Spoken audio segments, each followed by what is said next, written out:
Me dicen si se ve. Se ve, doctor.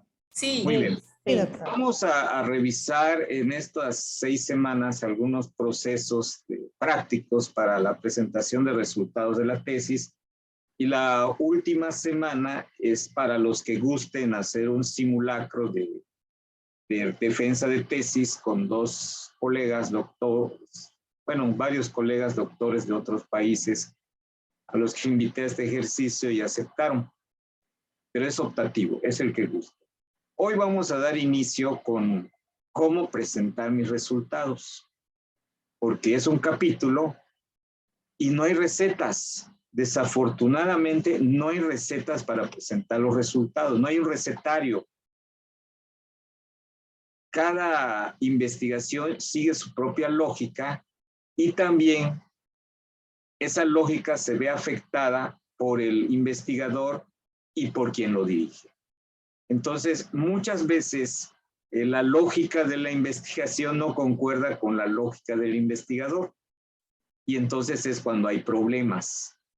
Otras veces es el director de tesis que nosotros a veces queremos a fuerza que siga nuestra lógica y el alumno tiene su lógica y a veces es más congruente que la nuestra y pecamos de querer imponer una lógica. Entonces partimos, mi primera hipótesis es que no existe un recetario para presentar resultados. Obedece a la lógica de cada una de las investigaciones. ¿Qué son los resultados? Los resultados, el capítulo 4 de cualquier investigación en cualquier posgrado, siempre va a ser la presentación de lo que obtuvieron cuando recolectaron datos o recolectaron información, o las dos cosas si son mixtos. Vamos a ver primero qué pasa con la parte cuántica. Los que tienen estudios estrictamente cuantitativos, pues tienen que hacer 2 tipos de trabajo. Primero, tienen que hacer el análisis descriptivo y luego el análisis inferencial. El análisis descriptivo en los estudios cuantitativos es básico. El análisis inferencial muchas veces no llega a la parte en donde nosotros quisiéramos, ¿sí?, que llegara. ¿Por qué? Porque hay hipótesis que son totalmente descriptivas y las vamos a probar con una tablita de porcentajes. Entonces, no necesitamos estadística no paramétrica ni estadística avanzada.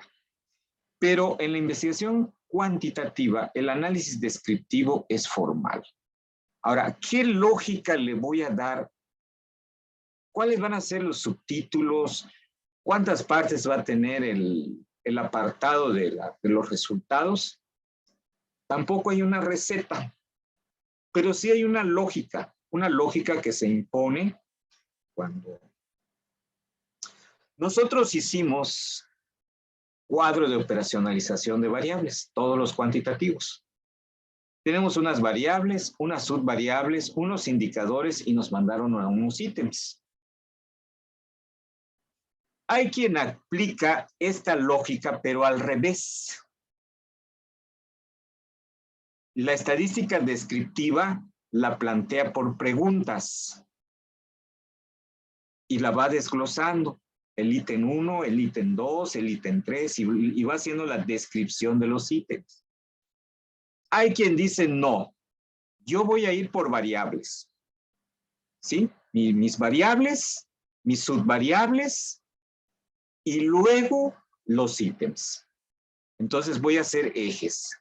Entonces, por ejemplo, una variable, la variable metodología de la enseñanza, y mis subvariables son el método, el estilo de enseñanza, los materiales didácticos, la tecnología, y de acuerdo a cómo están esas subvariables, entonces la variable se convierte en el 4.1, la primera variable, la subvariable primera se convertiría en el 4.1.1, y el 4.1.11 sería la primera pregunta. Esa es una lógica.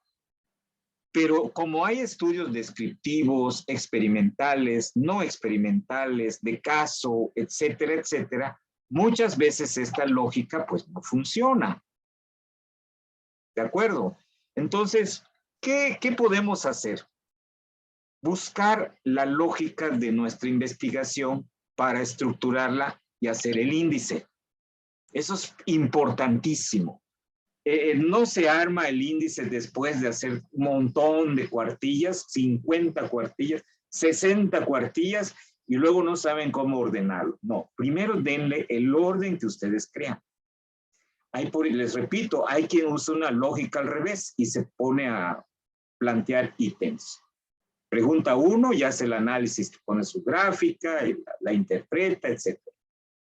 Los que menos juegan un papel aquí en esta organización de la presentación de resultados son los indicadores. Sin embargo, hay quienes los consideran. Vuelvo a repetir, no hay una lógica, no hay una receta. Lo que tips que les doy, tiene que haber títulos y subtítulos. Entonces, usen la lógica de conjuntos. Es un tip que yo les doy y a mí me ha funcionado tanto para lo cuanti, lo quali como lo mixto. ¿Cuál es la lógica de conjuntos? Es como la canción de lo que cantan los niños. Sí, hay una cocina. En la cocina hay una vajilla. En la vajilla hay un plato. En el plato hay un dibujo. Entonces nos vamos de lo general a lo particular. Ese es un tip que les doy. No es una receta, pero es una manera que pueden organizar los resultados de lo general a lo particular. ¿Y qué es lo particular? El ítem. ¿Y tengo que poner la pregunta como tal? Pues muchas veces sí se pone la pregunta como tal. Otra se hace una frase adjetivada de la pregunta. Eso lo vimos cuando construimos nuestros subtítulos del marco teórico con aquel algoritmo. Entonces, en lugar de poner toda la pregunta, pones una frase adjetivada. Y entonces ya tienes 4.1, 4.11 y 4.111. Es un tip que les doy. Cocina, vajilla, plato, dibujo. Y eso les puede ayudar a hacer el índice de la presentación de sus resultados. Esto es en general, ¿eh? No es inclusivo de cada institución tiene su reglamento, su protocolo, pero en lo general los resultados, independientemente de dónde hayas hecho tu investigación, tienen que tener una lógica. Y ese es un tip que les doy para que no se enreden tanto. Aquí empiezan los problemas cuando hago el análisis descriptivo. ¿Qué es el análisis descriptivo? Pues es el uso de tablas, de figuras, en forma de gráfica, en donde voy a describir las características de las variables. Pero la pregunta es, ¿todas las investigaciones tienen que tener análisis descriptivo? Pues la mayoría de ellas, porque vamos a presentar las características o los porcentajes de cómo estuvo la variable en ese estudio. ¿Y cómo sé qué tabla voy a ocupar? Aquí empiezan ciertas situaciones. Si yo tengo voy a hacer análisis descriptivo y voy a recurrir a la tabla, tengo que elegir el tipo correcto de tabla. ¿Por qué? Porque la persona que lea los resultados de mi investigación debe entender la tabla. Si no la entiende, entonces, pues la tabla está de más ahí. La tabla y la figura en la investigación tienen 4 posibles funciones, pero las principales son que comunican el dato visual. Y la segunda, que condensa información para que el lector la pueda entender de manera práctica. Y habría una tercera que es almacena la información. Pero no puedo ocupar cualquier tabla. Tengo que elegir la tabla que a mí me corresponde para que se pueda leer. ¿Cuáles son las posibilidades de las tablas? Está la tabla con datos agrupados. Es una tabla donde normalmente les piden la frecuencia relativa, el porcentaje absoluto y un montón de... A veces son hasta 10 frecuencia acumulada, etc. Esta tabla con datos agrupados es muy válida cuando estamos haciendo una investigación totalmente descriptiva. Pero cuando es una investigación que es correlacional o causal, tal vez estos datos no sean necesarios. ¿Por qué? Porque si estoy hablando de frecuencia, automáticamente me da porcentaje. Y si voy a trabajar porcentajes, no tiene caso hacer una tabla con datos agrupados, puesto que una gráfica de pastel o una gráfica de barras me muestra de manera más fácil ese total de números, 80 números en una tabla, pues en una gráfica lo veo visualmente mejor. Entonces, por eso el tip de decidir qué uso, una tabla o una gráfica. Si yo estoy poniendo, por ejemplo, sexo, género o edades tal vez me funcione la tabla, pero visualmente género es una gráfica.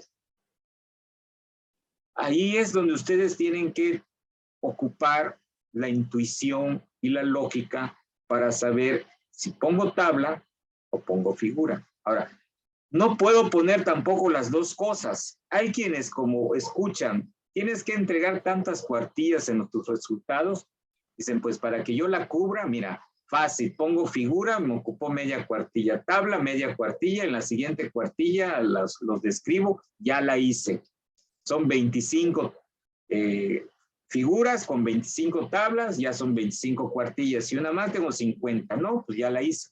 No, no se puede repetir. Si pones una tabla, ya no puedes poner la gráfica.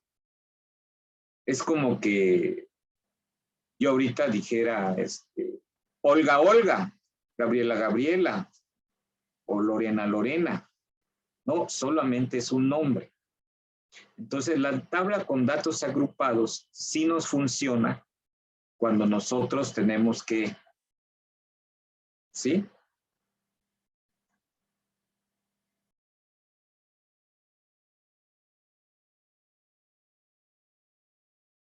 Esta es una tabla de frecuencias que en la estadística descriptiva es muy usual y nos da porcentajes.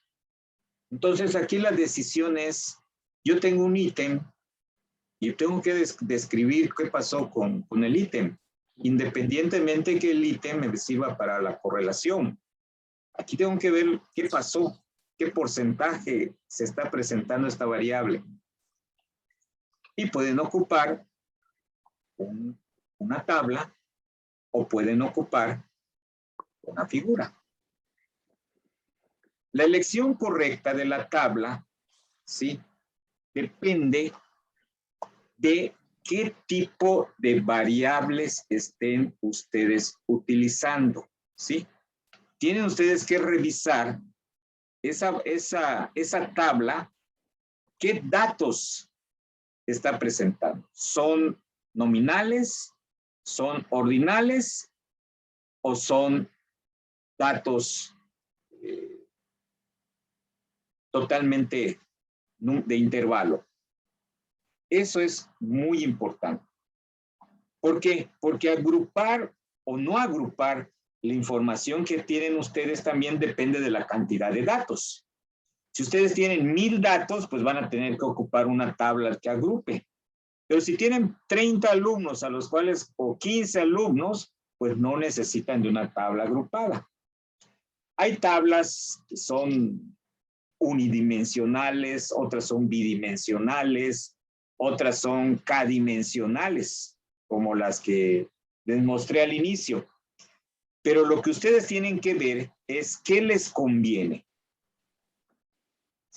Si están trabajando con datos nominales, con datos ordinales o datos de intervalo, ¿cuál es la que ustedes pueden ocupar? ¿Por qué? Porque dependiendo de ella se va a hacer la lectura correcta. No es a juicio de que me gusta más este tipo de tabla, no. Y tampoco es si queda gráfica o queda tabla, también depende de lo que ustedes estén haciendo. Cuando hablamos de gráficas, que son las figuras que pues hay gráficas de forma de pastel o también llamada de sectores, gráficas de barras, histogramas, polígono de frecuencias. Y si entran ustedes nada más aquí a Word, van a ver que hay un montón de posibilidades de gráfica. ¿Qué es lo que hay que hacer aquí? Primero, hay que ver que la gráfica que ustedes van a elegir debe ser congruente con la escala de medida de la variable. Si no, se van a ver errores de interpretación. Si tienen variables nominales o tienen variables ordinales, es decir, que es una variable nominal es género, sexo, femenino o masculino. Una variable ordinal viene de una escala de Likert. Altamente, medianamente, ni alto ni bajo, muy bajo, totalmente bajo. En este caso, de las nominales y de las ordinales, yo lo que siempre he sugerido es que se ocupen las gráficas de pastel y las gráficas de barra. ¿Por qué? Porque me va a mostrar una variable nominal y me va a mostrar una variable ordinal. Pero cuando estoy trabajando intervalos, o sea, números, intervalos, o sea, de razón, pues no me funciona la gráfica de pastel ni la de barras. Tengo que irme por un histograma o tengo que irme por un polígono de frecuencias. Es muy importante que la gráfica sea clara, explique por sí mismo lo que ustedes quieren dar a entender. ¿Sí? Esas partes normalmente pues no, a veces no las trabajamos. ¿Y dónde empiezan los problemas? Cuando no sé escoger mi gráfica. Entonces yo pienso que como tengo datos de intervalo, pues yo voy a ocupar la del pastel porque están muy bonitas. No, para eso se usa el histograma y el polígono de frecuencias. Pero si es nominal, entonces voy a ocupar o una gráfica de pastel o una gráfica de barras, como está en este ejemplo. ¿Sí? Si nosotros analizamos el problema de la deserción escolar desde el punto de vista del género, ¿sí? Pues no nos sirve el polígono de frecuencias, tampoco nos sirve el histograma. Ahí tendríamos que ocupar o la gráfica de pastel o la gráfica de barras. Tampoco pueden ocupar las 12. Ocupan una, ocupan la otra. Entonces, creo que van viendo cómo se presenta el dato visual en los resultados. Entonces, tú tienes el género y vas a poner tu gráfica, ya sea de pastel o de barras, para decir en tu investigación cómo estaban, cuántos hombres, cuántas mujeres había. Pero si estás obteniendo, ¿sí?, datos numéricos, ¿sí?, en números reales o números enteros, que es intervalo o razón, entonces no te sirven estas dos. Tienes que hacer el polígono de frecuencias o tienes que hacer un histograma. Estas medidas, ¿sí?, muchas veces no se ocupan. Son parte de la estadística descriptiva. pero a veces son necesarias describirlas porque son parte de la investigación de lo que tú estás mostrando de tus variables. ¿Quiénes de cajón sí utilizan alguna de ellas? Los que tienen una hipótesis descriptiva. Ellos sí tienen que ocupar alguna de estas. ¿Por qué? Porque hay que justificar la pertinencia de que nosotros utilicemos estas medidas, ¿sí? Hay que, las medidas de tendencia central, las medidas de dispersión, las medidas de posición y las medidas de forma, ¿sí? Que son parte también de la presentación de resultados. Y pues en cuanto a las medidas de tendencia central, pues las conocemos ampliamente. Es la moda, la mediana, la media, ¿sí? Que muchas veces son necesarias para poder describir las características de la distribución de las variables. Esto va en función a la hipótesis que ustedes tienen. Si es una hipótesis causal, pues tal vez no sea pertinente utilizar estas medidas, ¿sí? Porque no lo justifica la investigación, pero tal vez sea descriptiva y entonces requieran ustedes utilizar una media o utilizar una mediana o una moda. Y eso se presenta en los, ¿sí? Para poder utilizar cualquiera de estas medidas en la presentación de resultados, ustedes tienen que justificar el por qué lo están usando. Porque si voy a poner nada más por llenar cuadros de medias o una tabla agrupada donde yo ponga las medias, medianas, histogramas y todo, y del Excel lo paso al trabajo, pues dependería de qué estoy tratando de probar con mi hipótesis. Si es algo que justifica para el informe de la investigación. Si con ello voy a describir características y para que quede claro cómo es la distribución de las variables, adelante. Si no, mejor no lo ponga. ¿Sí? Lo mismo pasa con las medidas de posición, los famosos centiles, deciles y los cuartiles. A veces son pertinentes, a veces no son pertinentes, ¿sí? Estas medidas, ¿sí? Por ejemplo, cuando ustedes quieren obtener normas para una escala o ver puntuaciones muy extremas, ¿sí? O evaluar algunas cuestiones, pues tal vez les sirva. Esto sirve mucho, por ejemplo, en educación media, cuando hacían las famosas pruebas Planea, y en educación básica, ¿sí? Esto lo presentaban en los informes de la Secretaría de Educación Pública, se han de acordar. Y tú veías y decías, bueno, ¿qué es esto de los centiles? ¿A qué se refiere con los deciles? Pero era porque se estaba trabajando exámenes. Si alguien en su evaluación, en su investigación trabaja con exámenes, pues tiene que sacar los centiles, los deciles y cuartiles, porque sí es pertinente.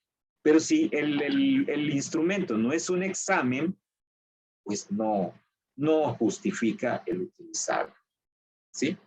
Por eso hay que ver, repito, identificar bien qué es lo que me sirve. Lo mismo ocurre con las medidas de dispersión. Coeficiente de variación, la desviación estándar, la varianza. A veces sí es necesario ponerlas. ¿Por qué? Vamos a suponer que su hipótesis sale aceptada la nula. Y entonces, ¿por qué ocurrió eso? Y entonces analizamos los ítems y nos damos cuenta que el problema estuvo en la varianza. Y entonces, para justificar eso, tendríamos que poner un cuadro de varianza que justifique, bueno, pues es que el problema es que la varianza estuvo así. así se contestó y pues, no podemos cambiar las respuestas de los sujetos, ¿sí? Pero también hay que ver qué tanto es pertinente ponerlo, ¿sí? Y para esto, pues hay diferentes, está desde el rango, que es el más sencillo, hasta, ya ven que cuando practicamos SPSS nos sale que si hay que hacer kurtosis, si hay que hacer asimetría, o sea, cómo están concentrados los valores de las variables, ¿sí? En lo que estamos presentando, en los resultados, ¿sí? Si la distribución es normal o no es normal.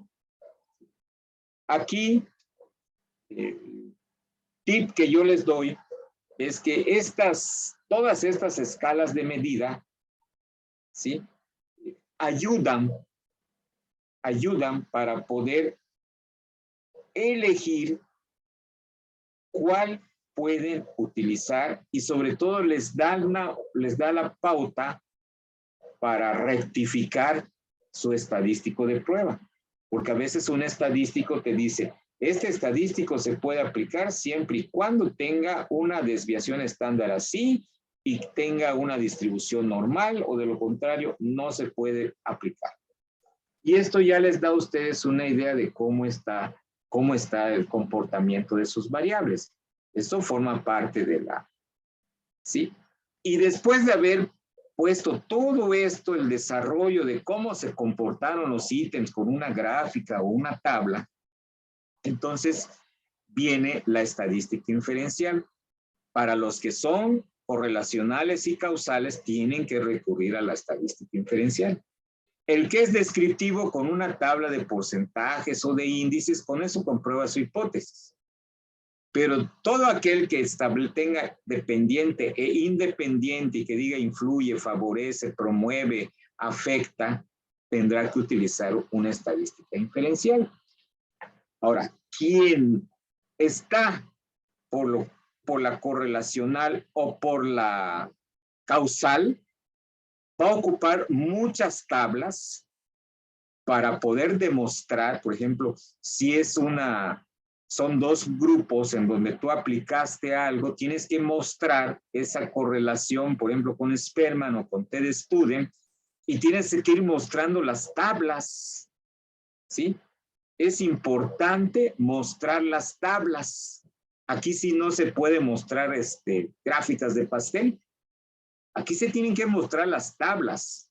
¿Cómo estuvo esa correlación entre el pretest y el posttest en el grupo de control? ¿Cómo estuvo en la otra? Luego, ¿cómo estuvo con el grupo de control contra el otro grupo? Y así se van estableciendo toda una serie de tablas y se van insertando después de haber hecho la cuestión descriptiva. ¿Sí? Entonces ya se hace la estadística inferencial. ¿Y cuándo me queda en el cuerpo del trabajo y cuándo lo mando a anexos? Pregunta muy interesante. La que tiene que estar forzosamente es la tabla donde van a probar su hipótesis. Esa tiene que aparecer.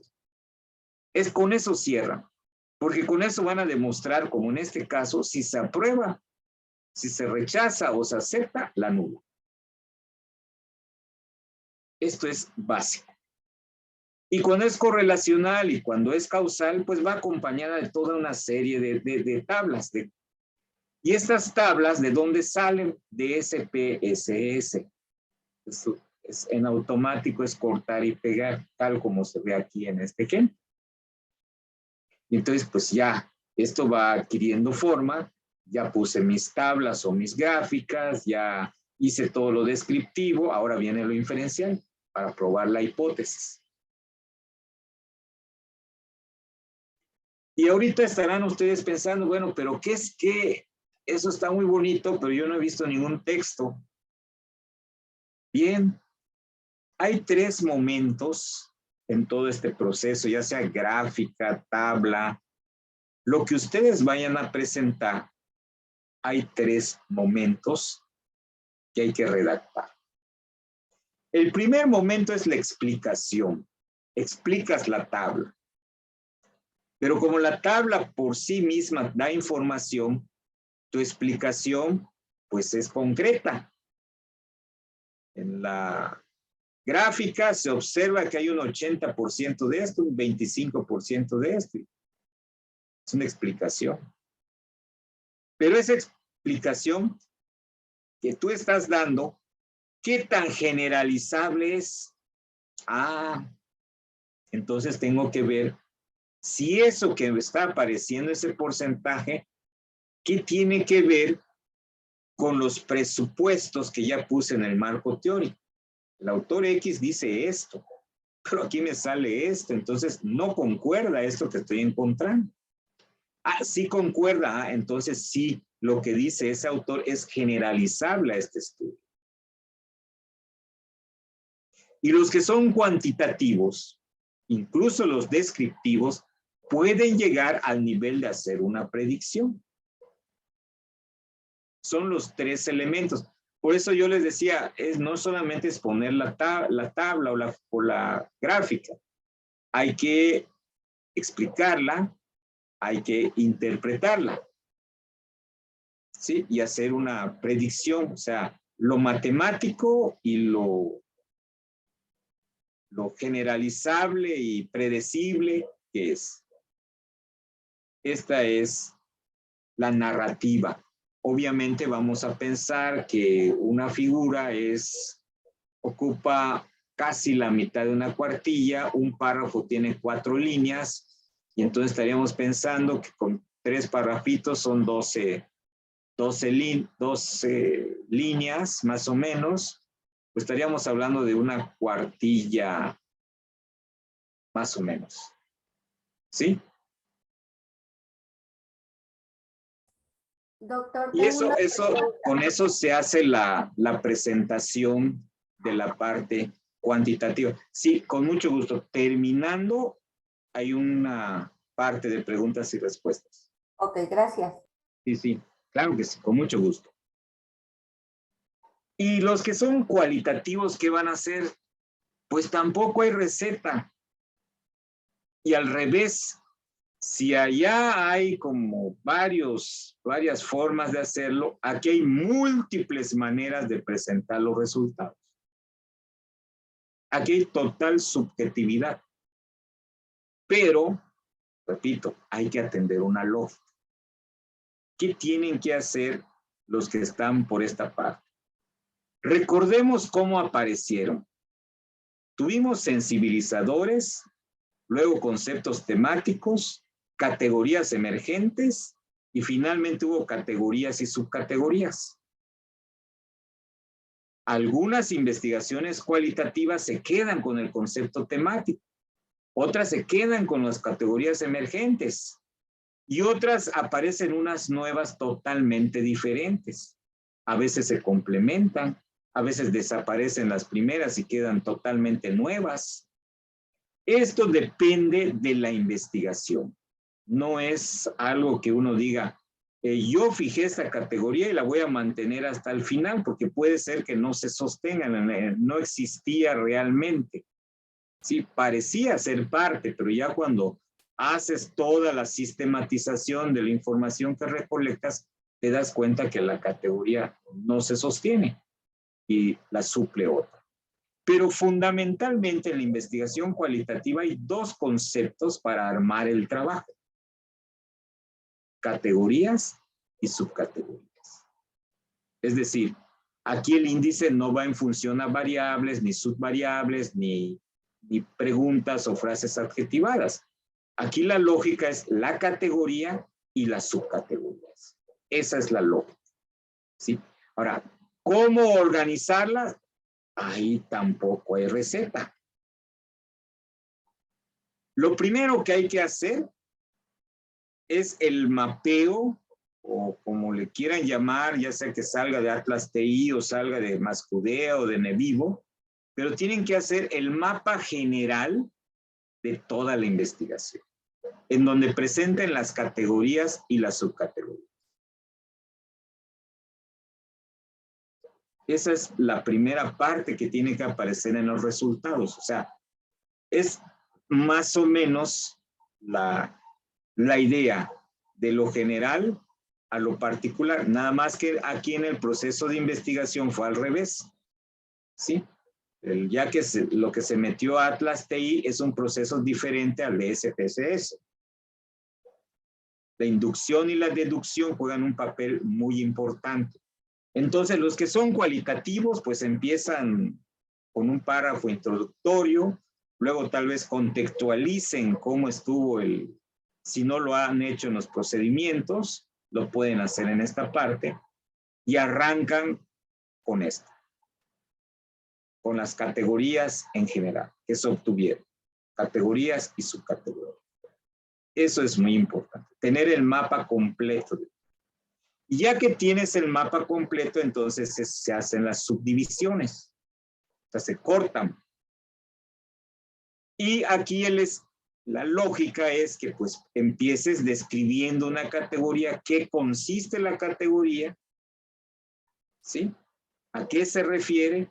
Que pongas el mapita chiquitito de tu categoría con tus subcategorías y definas cada una de las categorías. Entonces, podríamos decir que hay un 4.1 y el 4.2 sería la primera categoría, el 4.2.11 sería la primera subcategoría.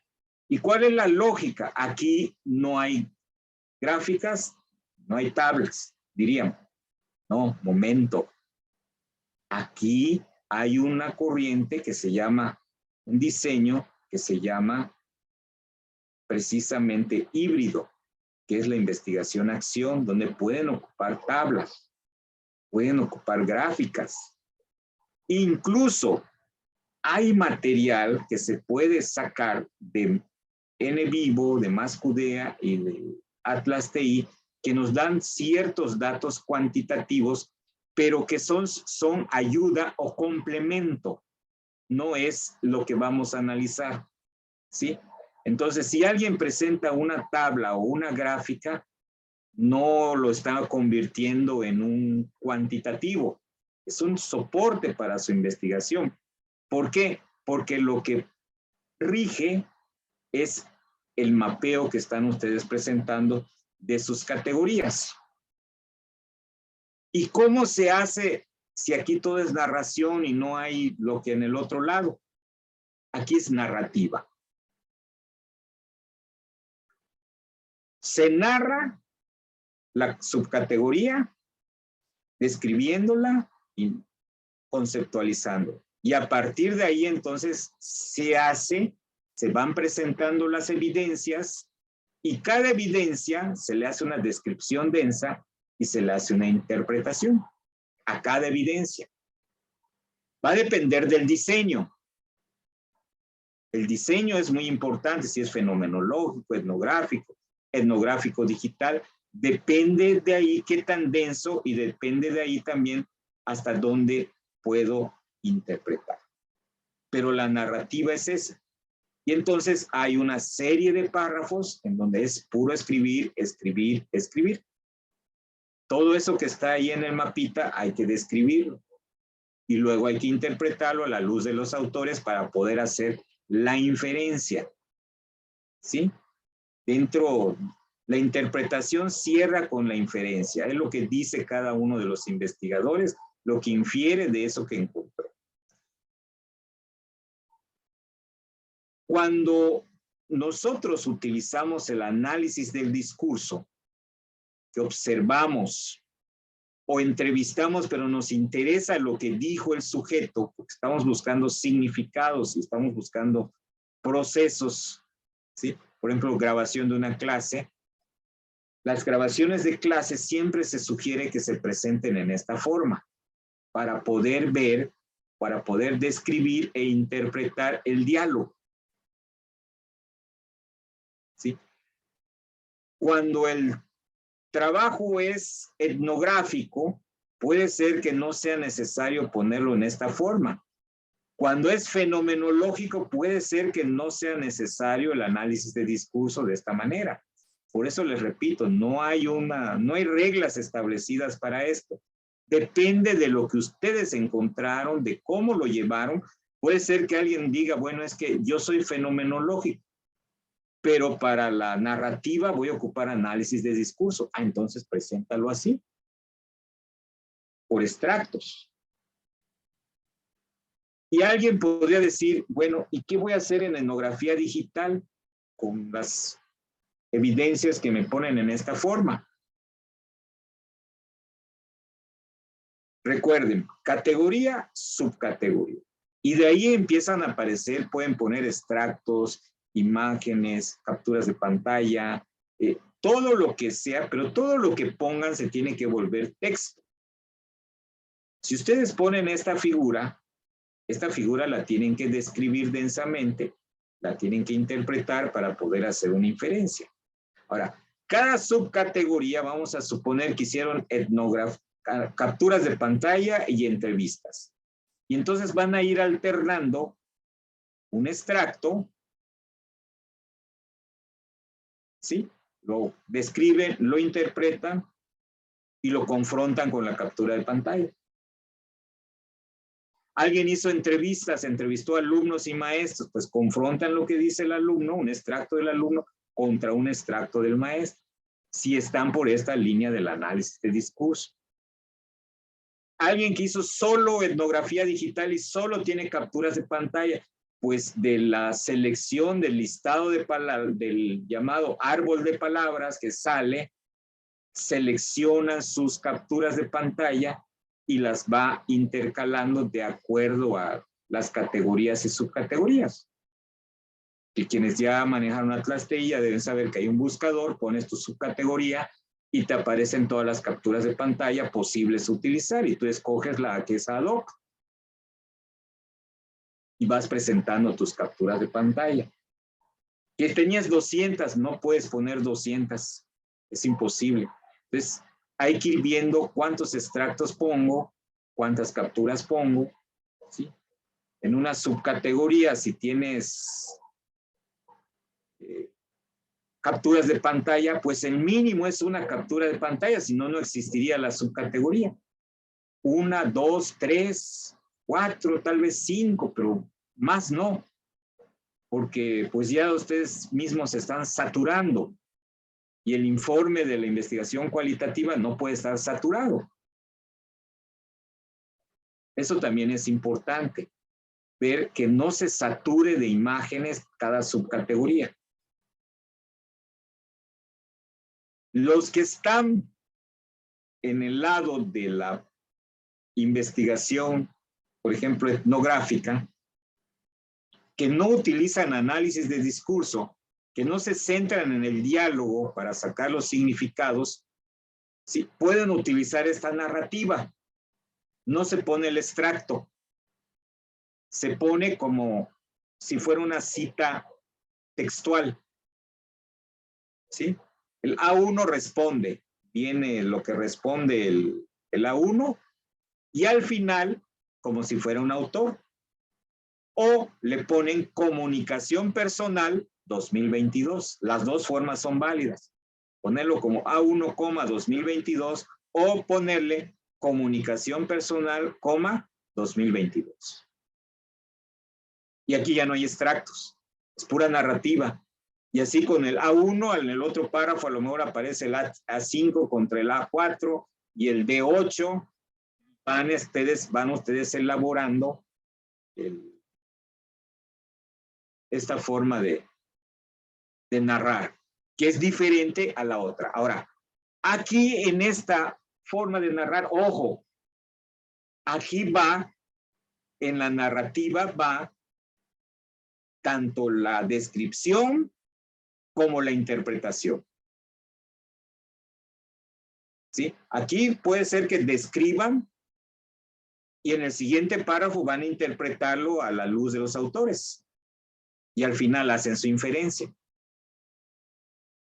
¿Por qué? Porque no se están centrando ustedes, como en el caso del extracto, que lo que vemos es el análisis de discurso. Aquí estamos viendo, sí, es un trabajo etnográfico. Entonces la narrativa puede estar así. ¿Y cómo sé si se está aplicando o no la descripción densa? Pues a leerla. Aquí, por ejemplo, este es un ejemplo de descripción densa. ¿Y qué es lo que le sigue? La interpretación a la luz de los autores para poder sacar la inferencia. ¿Sí? Así como el capítulo de presentación de resultados termina con esa tablita de bidireccionalidad donde vas a probar con un estadístico qué pasa con tu hipótesis, en la investigación cualitativa también tienes que terminar diciendo qué pasó con tu hipótesis. Solamente que aquí es un argumento. Aquí no hay tabla de significancia bilateral, ni hay tabla de porcentajes. ¿Y cuáles son las posibilidades de concluir sobre mi hipótesis cualitativa? Puede ser por argumento. Ustedes hacen una consolidación teórica de lo que ustedes encontraron. Puede ser que utilicen metáforas, pueden utilizar analogías o pueden utilizar ustedes síntesis, ¿sí? Cualquiera de estas opciones nos lleva no a comprobar, a concluir qué pasó con la hipótesis cualitativa, ¿sí? ¿Qué fue lo que ocurrió? Entonces tengo que hacer una conclusión. ¿Y de dónde salen la metáfora, la analogía o la síntesis o la consolidación teórica? ¿De dónde sale? De las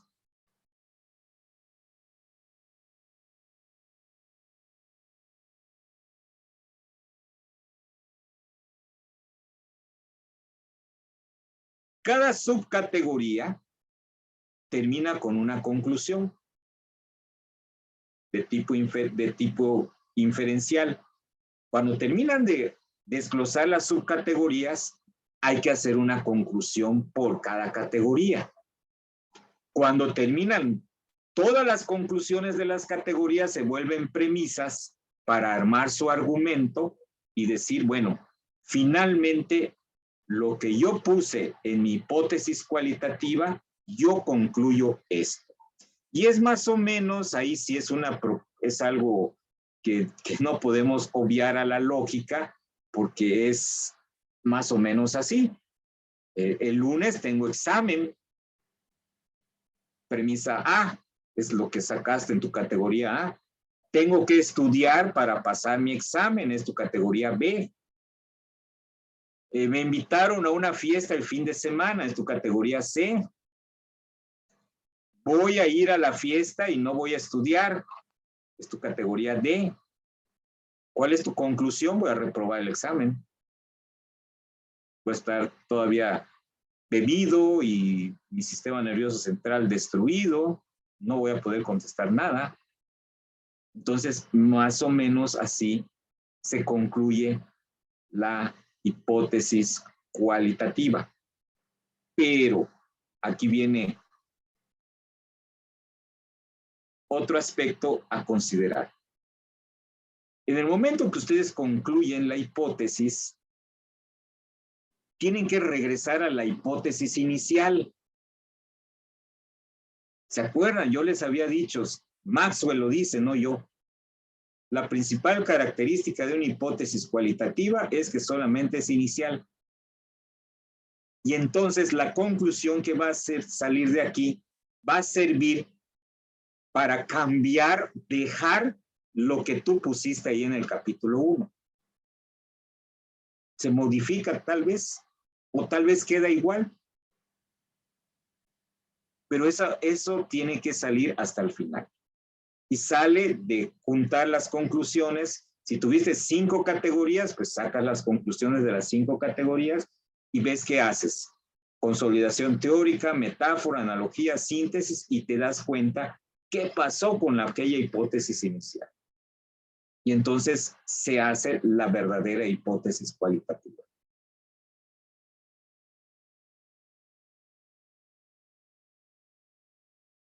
¿Qué pasa con los que son cuantitativos y cualitativos mixtos?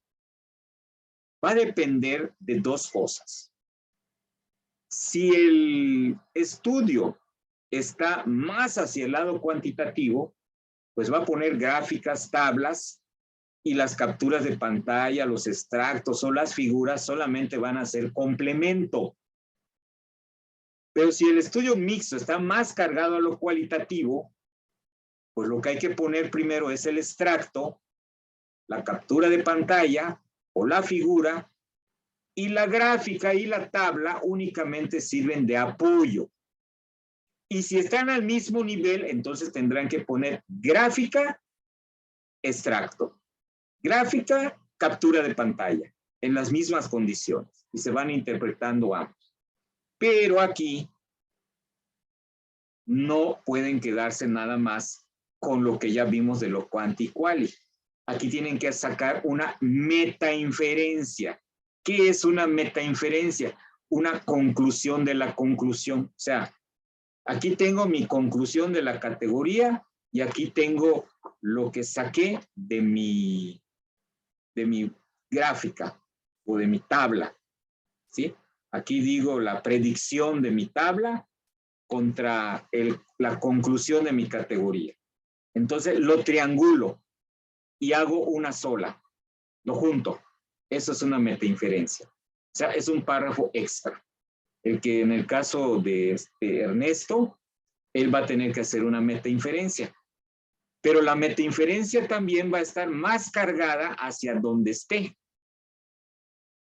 En términos cuantitativos, si se fue por lo cuanti, o sea, más predictivo que nada.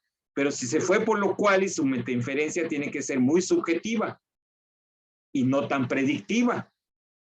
Pero si está en igualdad, entonces tienes que mediar en que lo que está poniendo como metainferencia incluya tanto predicción como subjetividad. Y aquí la conclusión de la hipótesis viene junto con la aprobación, el rechazo o aceptación de la hipótesis cuantitativa. Y con esto se cierra la presentación de resultados en las tres vertientes. Ahora sí, creo que alguien quería preguntar algo. Sí, yo, doctor. Sí, Angie. Ajá, para hacer la evaluación, lo que usted nos comenta, por ejemplo, del instrumento, sacamos ya cuando nos contestaron las encuestas, sacamos la gráfica que nos presenta, por ejemplo, el Google Forms, o la tenemos que modificar. Esa la presentamos y esa es a la que hay que hacer el análisis que menciona, incluso con la luz de los autores, ¿no?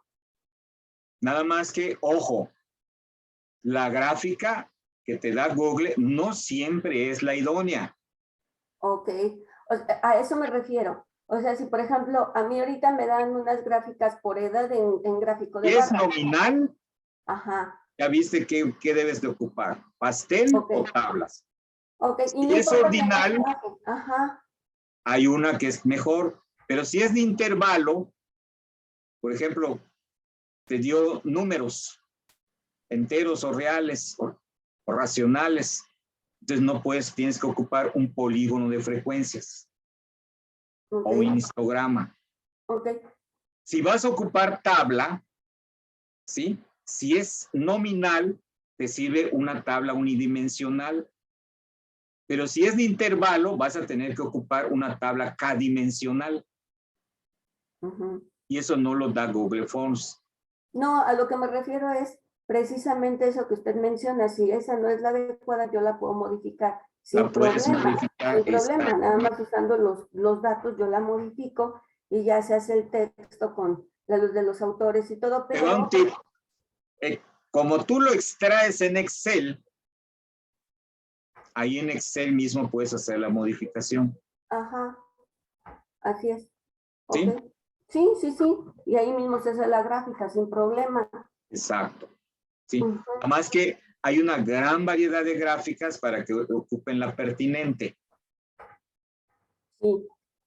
Sí, sí, sí. Ok. Sí, Angie. Okay. Muy bien. ¿Alguien Muy bien, más muchas tiene gracias. una? Tenemos todavía 5 minutos para preguntas, dudas.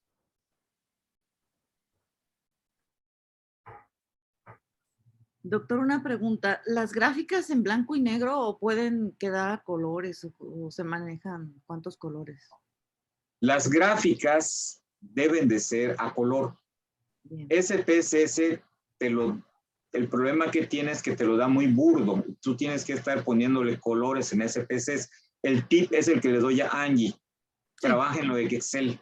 Sí, está bien. En Gracias. Excel y le pones color. O sea, que sea vistoso. Ah, Si es una sencillita de género masculino y femenino, así a golpe de vista, el azul ya te mostró que hay más hombres que el amarillo de las mujeres, así. O el naranja y el azul, o eso, jueguen con los colores porque la presentación, las tablas, de acuerdo a APA, las tablas no tienen color, solamente son rayas de tipo horizontal que hay que poner, las verticales no van, según APA, ¿sí? Entonces, en la tabla no llama mucho la atención, pero la gráfica sí. Pero la tabla es necesaria porque si estás haciendo, por ejemplo, correlacionando y tienes que usar como Kolmogorov, tienes que utilizar Friedman, tienes que utilizar un montón de tablas para probar que el estadístico efectivamente impactó, pues tablas, aunque no nos guste ni modos, ahí no hay color, es tabla así en blanco y negro. de acuerdo. ¿Sí? Recuerden ustedes que la parte del dato visual, ¿sí? Lo que no debe de tener es tanto que sea atractivo, sino que comunique. Pero las gráficas y las figuras, por ejemplo, hay estudios que se hacen con Google y se presentan las figuras, análisis de contenido cuantitativo, y presentan las figuras, imágenes. Son tesis sobre imágenes que se hacen observacional de Google Maps. ¿Sí? Ahí tienen que ir con color. No hay de otra, porque la figura debe respetar ¿sí? lo que trae Google Maps. ¿Otras dudas, preguntas que tengan para la presentación de resultados? El tamaño de la gráfica, no sé si APA 7 lo considere o es libre.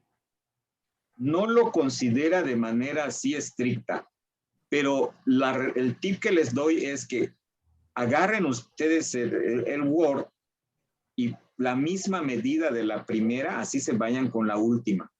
Bien. ¿Sí? Siempre debe ser, la lógica de la escritura académica dice que debe ser menor a media cuartilla. No debe pasar de la media cuartilla. Cuando son tesis. Acuérdense que este informe de investigación está en formato de tesis. En formato de artículo difiere. En formato de libro es totalmente diferente. Hoy estamos trabajando, vamos a estar trabajando, pero en formato de tesis, de ese documento que se imprime y que se pone una portada y una contraportada y queda ahí en la biblioteca de la institución. Esa es una... Entonces tiene esas particularidades que APA no maneja, porque al ser encuadernable, pues tiene otras características. ¿Alguna otra pregunta? Para los que son de investigación, acción, se estarán preguntando ahorita, ese tiene otra presentación de resultados. Ahí tienen que respetar la parte del diagnóstico, la parte de la elaboración del plan de acción, la parte de la implementación, de la evaluación y de la realimentación. Esos llevan otros apartados. No se vayan a confundir y no. Aquí todo lo de las categorías, los mapas va inmerso en el diagnóstico y va inmerso en la evaluación. Son dos, ahí es doble lo que tienen que hacer. Doble presentación de resultados. Por eso se dice método híbrido. Y pueden ocupar tablas, pueden ocupar gráficas, porque es híbrido. Es la única vertiente de la investigación-acción que que es abierta, ocupa una miscelánea de instrumentos. Y alguien que quiera poner una gráfica, es cualitativo, pero dice, es que yo quiero mostrar esto, pues adelante. Se puede. Porque tu estructura no está en función a variables, sino a categorías, y solamente es un apoyo. Tampoco te convierte en mixto, que nada más estás poniendo algo que es significativo para una cierta subcategoría nada más. Y que no viene de una encuesta, sino viene de lo mismo que tú sacaste. No viene de un cuestionario. Sí, alguien, por ejemplo, que entrevistó a 20 sujetos.